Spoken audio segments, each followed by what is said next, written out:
ये स्प्रिंग 2023 में आया था। कब आया था?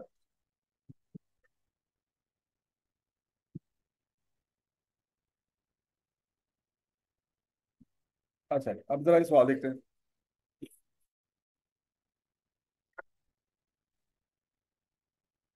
You are working as a finance manager of Hittite Limited. A new CFO has joined HL and has recommended changes to accounting policy related to assets to improve HL's financial ratio in the next financial statements. पढ़े जरा वो क्या कह रहा है। पढ़ लिया? तो किताब नहीं है यार। ये सवाल देखो कितने नंबर का आया था, यहाँ पे नंबर डालो, इसके नंबर नहीं है। ओ, गल ना भाई, तेरी मेहरबानी आज ही।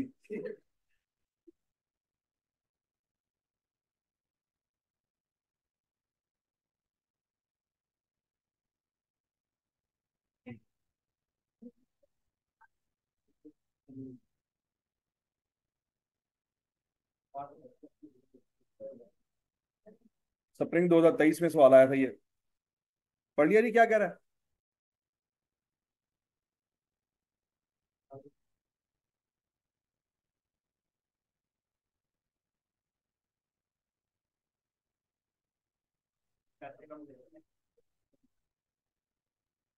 अरे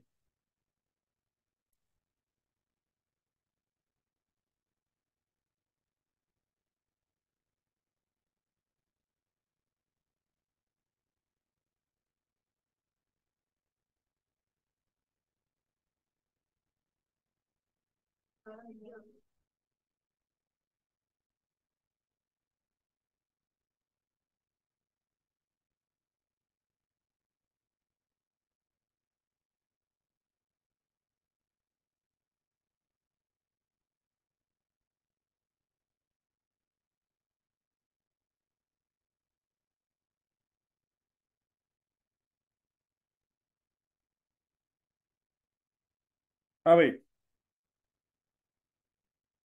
The CFO has suggested the following changes to the policies. Number one, subsequent measurement of investment property from cost model to fair value model। कहता अभी फिलहाल हमारे पास इन्वेस्टमेंट प्रॉपर्टी किस मॉडल पे है, उसको कहाँ पे शिफ्ट कर दो? फेयर वैल्यू मॉडल पे शिफ्ट कर। अच्छा, अब अगला पॉइंट वो क्या कह रहा है? You may assume that fair value cost या prices of all asset would increase over. मतलब वो कहता है फ्यूचर में प्राइसेस इंक्रीज ही होना है, कम नहीं होना।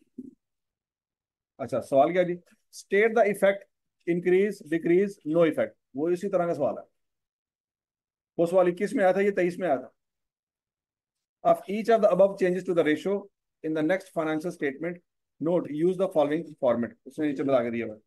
कहता बताओ इन्वेस्टमेंट प्रॉपर्टी को कॉस्ट मॉडल से फेयर वैल्यू मॉडल पे शिफ्ट कर रहे हैं, और फेयर वैल्यू ने फ्यूचर में इंक्रीज ही होना, डिक्रीज नहीं होना। तो बताओ उसका impact net profit to sale ratio, return on assets, return on capital employed, debt equity ratio और करंट रेशियो पे क्या क्या आना है। सिर्फ वही बातें बतानी है, इंक्रीज डिक्रीज नो इफेक्ट। चलो अभी सोचो, शाबाश।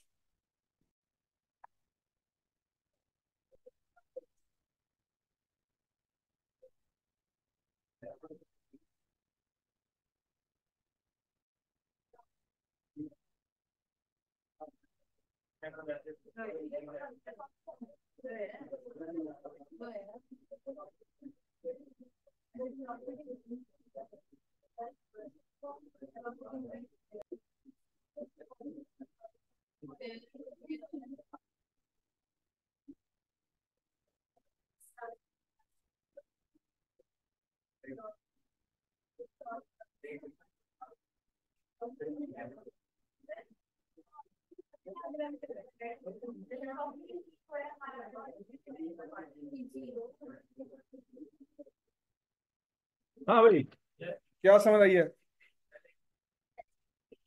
Net profit to sale ratio increase क्यों?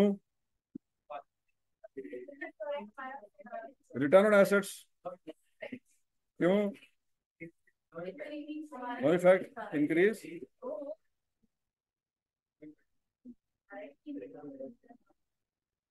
अब देखते हैं।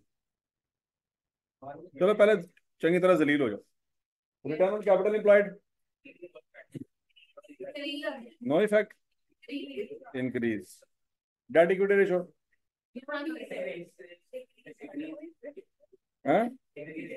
डिक्रीज के increase, no effect. Current ratio increase, दो दिन तो एक चीज जलील हो रहे हैं, अलहमदुलिल्लाह हजे भी अकल नहीं आई। पता नहीं तुम कितनी अटेम्प्टा चाहिए अकल आना से।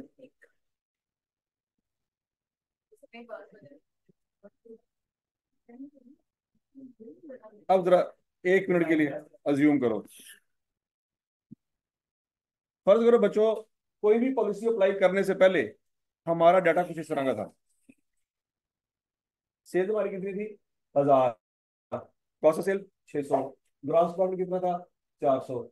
Operating expense admin salary marketing 200। Financial expense 100। Net profit कितना था? 100। टोटल एसेट कितने थे?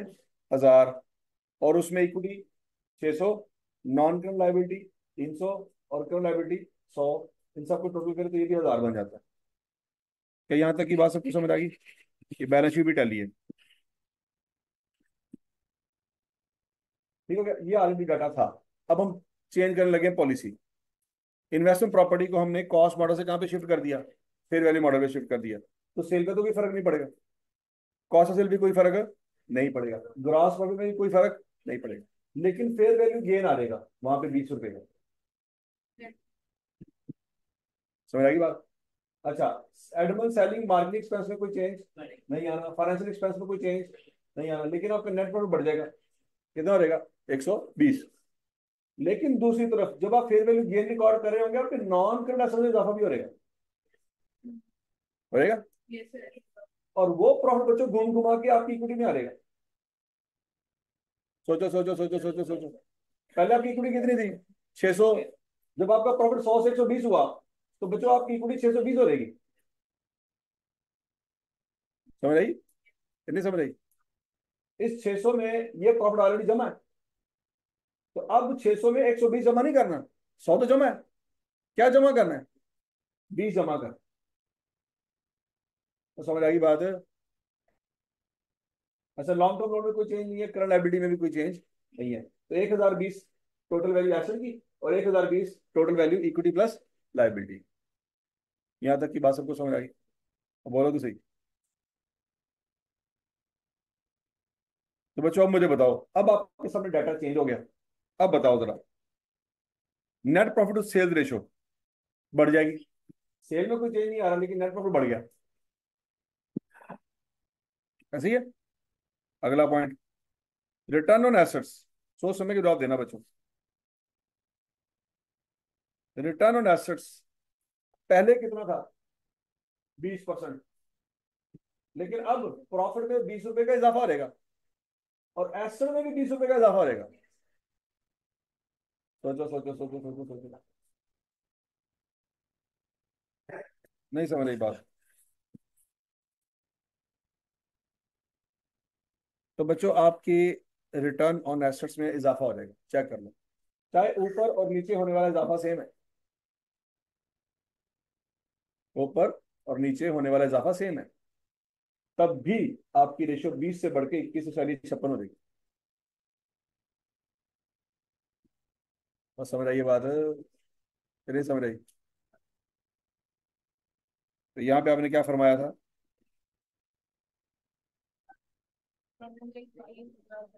No effect, very good. Return on capital employed, पहले बच्चों प्रॉफिट बिफोर इंटरेस्ट टैक्स कितना था? 200। और capital plus long term loan कितना था? 900। वो कैसे? ये जरा गौर से देखो। इक्विटी कितनी थी? 600। लॉन्ग टर्म लोन कितना था? 300। तो प्रॉफिट बिफोर इंटरेस्ट टैक्स 200। 200 कहां से आया बच्चों? इस 400 में से 200 माइनस करो तो ऑपरेटिंग प्रॉफिट कितना आता है? 200। या इस नेट प्रॉफिट में फाइनेंशियल एक्सपेंस जमा कर दो तो प्रॉफिट बिफोर इंटरेस्ट टैक्स से क्या आएगा? 200। 200 कहां से आया? बात समझ आ गई? ये 900 कहां से आया? Equity plus long term loan multiply 100। Already हमारा आंसर क्या आ रहा था, 22.22, ऐसे ही है। अब क्या हमारे प्रॉफिट में इजाफा हुआ, कितना, 20 का। और हमारे कैपिटल में भी इजाफा हुआ अगर आप सोचो तो, 20 का। कहां से, वो प्रॉफिट घूम घुमा के कैपिटल में तो आना है, ऐसी है। तो बच्चों ऊपर भी 20 का इजाफा हो रहा है और नीचे भी 20 का इजाफा हो रहा है। इसके बावजूद आपकी रेशियो 22.22 से 23.91 हो रही।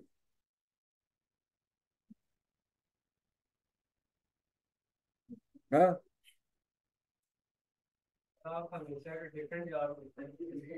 डिफरेंट जॉब देने, सही बात। तो रिटर्न ऑन कैपिटल एम्प्लॉयड भी इंक्रीज हो जाएगा। अब डेट इक्विटी रेशियो की बात करते हैं। पहले डेट इक्विटी रेशियो क्या थी बच्चों, ये इक्विटी डेट है और ये इक्विटी है। 300/600 × 100 इज इक्वल टू 50, ठीक है आ रहा ना। डेट कितना है आपका, 300, इक्विटी कितनी है, 600, तो 50% ही आएगी, ऐसे ही है। लेकिन अभी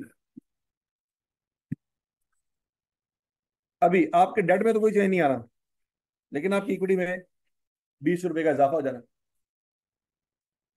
तो आपकी डेट इक्विटी रेशियो कम हो जाएगी। तो ये बात में रही है।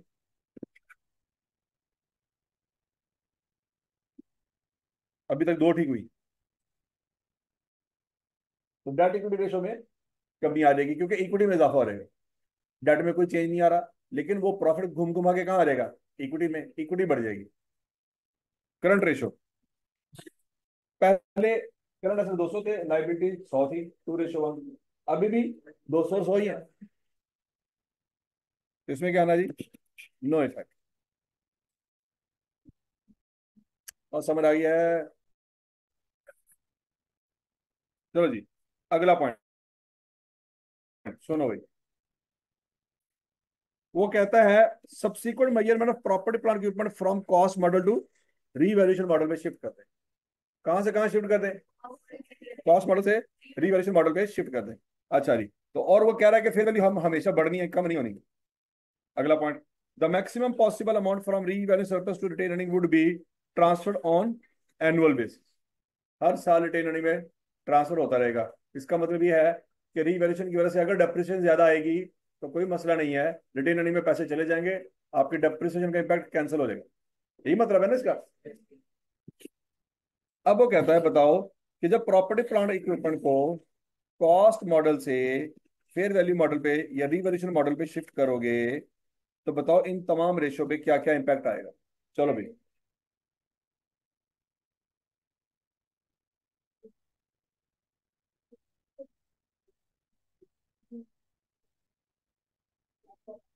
ये डाटा अगर आपने लिखना है तो बच्चों ये डाटा लिख लो ताकि आपको समझ आ जाए।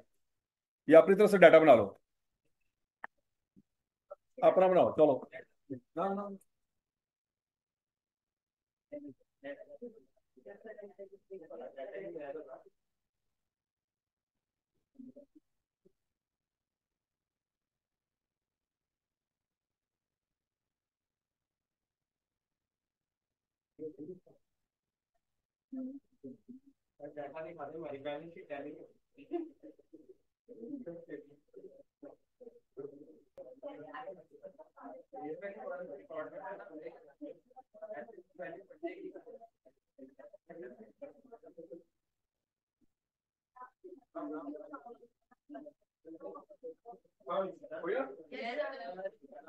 क्या क्या आंसर आया अभी,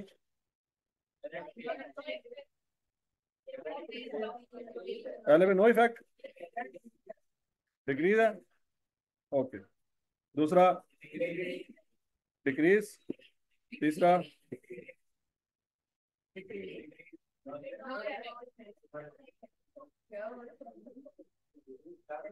अच्छा भी देखते हैं। अब फर्ज करो बच्चों, आप अब शिफ्ट हो रहे हैं इस डाटा से यहाँ पे, जो बीच वाला डाटा गायब है। अब सेल में कोई चेंज नहीं है, कॉस्ट सेल में कोई चेंज नहीं है, ग्रॉस प्रॉफिट में कोई चेंज नहीं है, ऐसी है।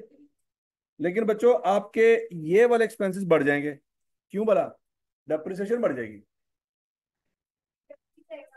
वो तो खोते हो, वो अल्टीमेटली इक्विटी में नहीं जाएगा।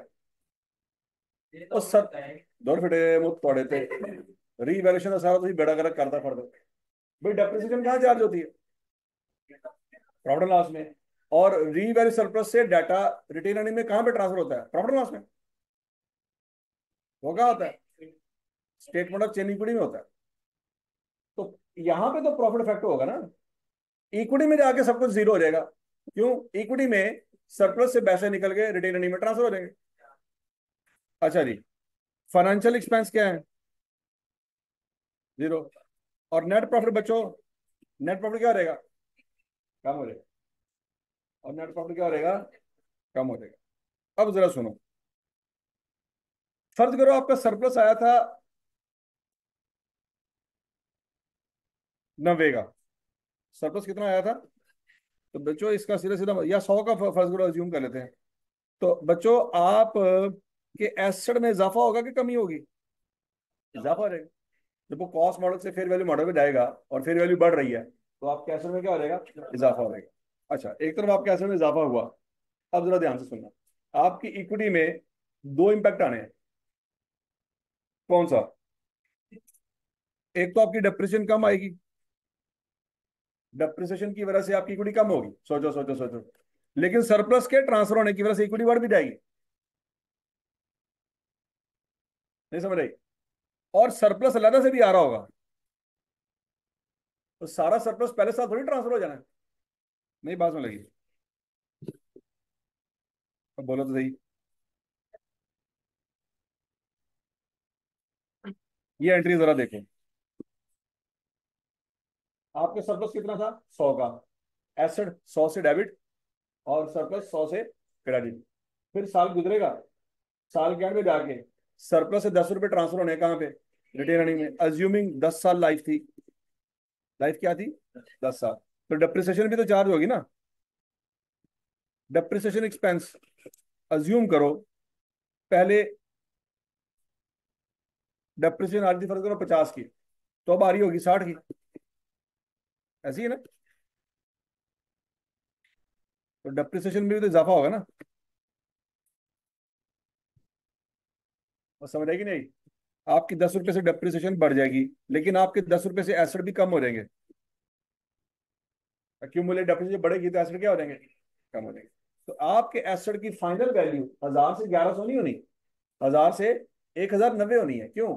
1100 होने के बाद 10 रुपए की डेप्रिसिएशन भी तो ज्यादा चार्ज हुई, तो आपके एसेट 1090 पे पहुंचे।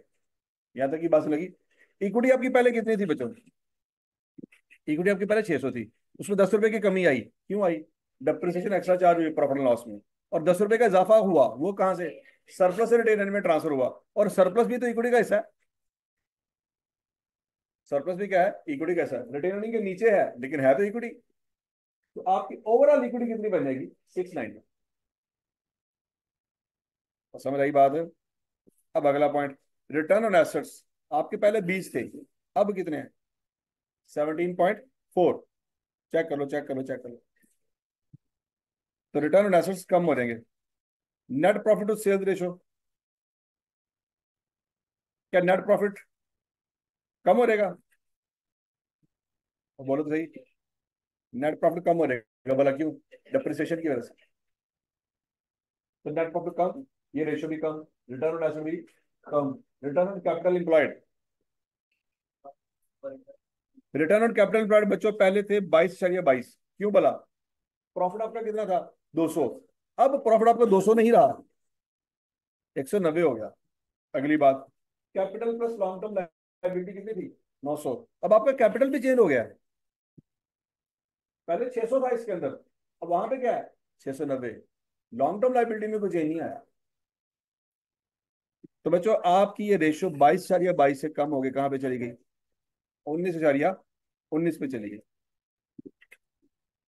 डेट इक्विटी रेशियो देख लेते हैं। डेट इक्विटी रेशियो बच्चों पहले क्या थी? 300/600 मल्टीप्लाई 100, 50। और अब क्या है? आपका ये 300 तो 300 ही रहा, लेकिन इक्विटी 600 की बजाय क्या हो गई? 690। तो आपका आंसर 50 से कम हो गया, कहां पे चला गया? 43.47। तो ये भी कम हो। और करंट रेशो, पहले भी 2:1 थी, अभी भी 2:1 है। इस पे कोई इम्पैक्ट। ठीक है जी, तो पहली रेशियो है जी गलत है।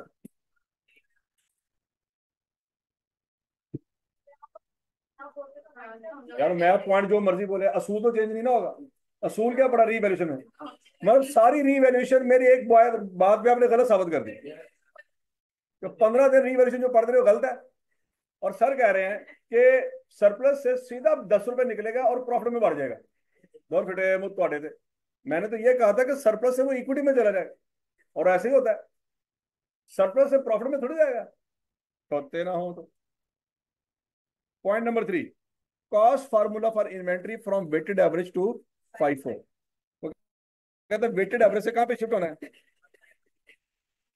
फाइफो पे शिफ्ट होना है। और फाइफो में वो कह रहा है कॉस्ट बढ़ती जाएगी, cost of all assets would increase over time, महंगाई होने जा रही है। और periodic inventory system is followed by HL. वो कह रहा है जब आपने एंट्रियां पास करनी है तो दिमाग में क्या रखना है कि पीरियोडिक इन्वेंट्री सिस्टम फॉलो हो रहा है, परपेचुअल फॉलो। अब बताओ कि जब आप वेटेड एवरेज से फाइफो पे शिफ्ट करोगे, इन्वेंट्री पे क्या क्या इंपैक्ट आएगा। चलो भाई, शाबाश।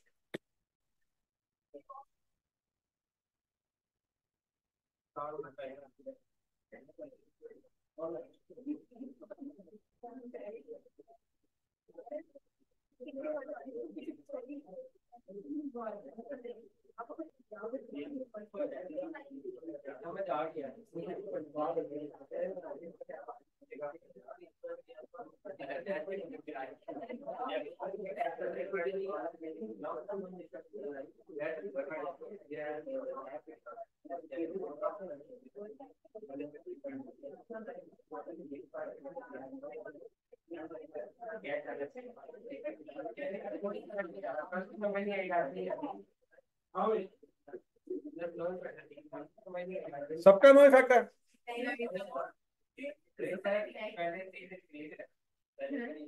पहले 3 इंक्रीज है, ये डिक्रीज, कौन सा इंक्रीज है, और ये सही है। चलो जी देखते हैं।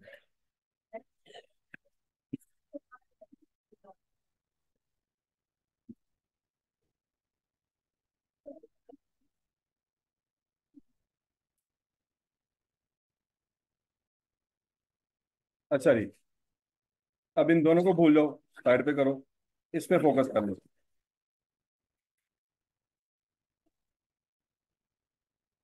देखो सेल में कोई चेंज नहीं आया, कॉस्ट ऑफ सेल आपकी डिक्रीज हो जाएगी। क्यों? जब आपकी क्लोजिंग स्टॉक की वैल्यू बढ़ती है तो कॉस्ट ऑफ सेल कम हो जाती है। याद करो, याद करो, याद करो। और क्लोजिंग स्टॉक की वैल्यू बढ़नी क्यों है? जब वेटेड एवरेज से फाइफो पे शिफ्ट हो गए तो आपकी लेटेस्ट इन्वेंट्री लेटेस्ट प्राइसेस पे पड़ी होगी। FIFO means first in first out. तो जो पुरानी चीजें हैं वो तो सेल हो चुकी हैं, अब आपकी इन्वेंट्री नई रेट पे पड़ी होगी, और नए रेट मार्केट में बढ़ रहे हैं। ये लिखा हुआ उसने क्या, cost of all asset would increase over time. तो कॉस्ट तो बकर गुजरने के साथ बढ़ती जा रही है, तो इसका मतलब है क्लोजिंग स्टॉक की वैल्यू बढ़ती जाएगी, तो कॉस्ट ऑफ सेल की वैल्यू कम होती जाएगी। तो कॉस्ट ऑफ सेल पहले 600 थी, अब कितनी होगी, 550। तो ग्रॉस प्रॉफिट बढ़ जाएगा। आपके सेलिंग एडमिन और फाइनेंशियल एक्सपेंस में कोई चेंज नहीं आना, फाइनेंशियल एक्सपेंस में भी कोई चेंज नहीं आना, तो आपका प्रॉफिट अल्टीमेटली क्या हो जाएगा, बढ़। ठीक है जी। इसका मतलब क्या है बच्चों, नेट प्रॉफिट रेशियो तो बढ़ जाएगी, सेल में तो कोई चेंज आया ही नहीं। अब अगला पॉइंट, रिटर्न ऑन एसेट्स। पहले रिटर्न ऑन एसेट बच्चों, आपका प्रॉफिट कितना था, 200, सेल कितनी थी, एवरेज एसेट कितने थे, 1000, मल्टीपल 100, आंसर क्या आ रहा था, 20। अब आपके प्रॉफिट में 50 का इजाफा हुआ, हुआ कि नहीं हुआ? और आपकी जब इन्वेंट्री बढ़ जाएगी तो आपके एसेट भी तो बढ़ जाएंगे। बोलो बोलो बोलो बोलो, आपका क्लोजिंग स्टॉक बढ़ जाएगा ना, तो आपके एसेट बढ़ जाएंगे। तो आपकी रिटर्न ऑन एसेट्स की वैल्यू 20% से 23% हो जाएगी। और समझ आई है? तो रिटर्न ऑन एसेट्स क्या हो जाएगा? बढ़ जाएगा। उसके बाद रिटर्न ऑन कैपिटल एम्प्लॉयड की बात करते हैं। Return on capital employed, profit कितना था? 200। कैपिटल एम्प्लॉयड कितना था? 900। मल्टीपल 100, आंसर क्या आ रहा था? 22 22। अब क्या हुआ? आपका प्रॉफिट 200 से बढ़ के क्या हो गया? 250। ऐसी है। लेकिन आपकी इक्विटी भी तो बढ़ी ना। कैसे? और प्रॉफिट बढ़ेगा तो इक्विटी भी तो बढ़ेगी। पहले अगर इक्विटी 600 थी, अब कितनी हो जाएगी? 650। लॉन्ग टर्म लोन में कोई चेंज नहीं आना। और बोलो तो सही। तो आपकी ये रेशो 22% से बढ़ के कहां पे चली जाएगी? 26%। इसमें भी इजाफा हो जाएगा। अब डेट इक्विटी रेशो, पहले आपका डेट कितना था? 300। इक्विटी 600, मल्टीपल बाय 100, आंसर क्या आ रहा था? 50। अब डेट में तो कोई चेंज नहीं आया। डेट पहले भी 300 था, अभी भी 300 है। लेकिन इक्विटी में इजाफा होगा, क्योंकि प्रॉफिट में इजाफा होगा। तो आपकी रेशो 50% से बढ़ के 46% हो जाएगी। ऐसी है। आपकी इक्विटी बढ़ जाएगी और डेट क्या हो जाएगा? कम हो जाएगा। करंट रेशो, पहले करंट एसेट कितने थे? 200। Current liability 100। अब आपकी इन्वेंट्री बढ़ जाएगी। इन्वेंट्री क्या हो जाएगी? बढ़ जाएगी। अब आपकी इन्वेंट्री बच्चों 200 से बढ़ के, ये करंट एसेट 200 से बढ़ के कहां पे चले जाएंगे? 250, क्योंकि आप इन्वेंट्री ने 50 रुपए में इजाफा हो जाना। लेकिन करंट लायबिलिटी में कोई चेंज नहीं आना, तो आपकी करंट रेशियो में इजाफा हो जाएगा। ठीक हो गया जी? नो इफेक्ट कितने लिखवाया था?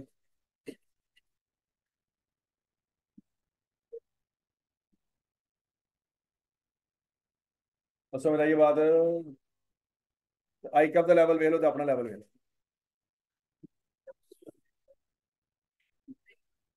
अब फिर आटम 23 में सवाल आया था, वेल लिमिटेड।